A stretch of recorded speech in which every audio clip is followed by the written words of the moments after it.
Kasi ang laging nagiging hamon at ang barometro natin lagi, Sec, yun hong sa PISA assessment, ano, parang, bakit ba parang hirap na hirap tayo makabangon doon? Ano po?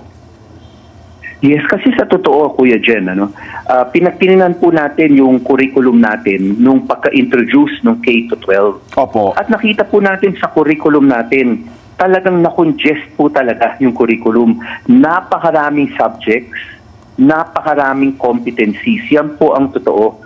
Tuloy dahil doon, nawala yung focus sa pinaka-basic.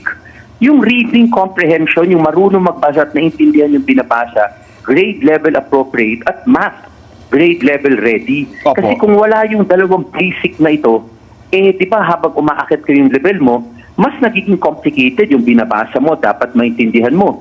Kung yung sa level before that ay medyo struggling reader ka na, paano mo maintindihan yung susunod? Nangyari po ito, sa totoo lang, Opo. dahil masyadong pinuno ang curriculum natin nung pagka-introduce ng K-12. Talagang ang daming subjects, Totoo. ang daming competencies.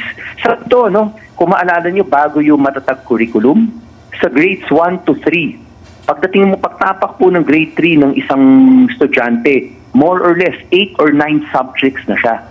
So sa totoo po, talagang ang dami masyado noon. Ngayon po, under the matatag curriculum, nabawasan na po yan. Sa grade 1 at grades 1 and 2, 5 na lang. Sa grade 3, 6 kasi dinagdagan po natin ng science dahil mahalaga ang science po. Opo.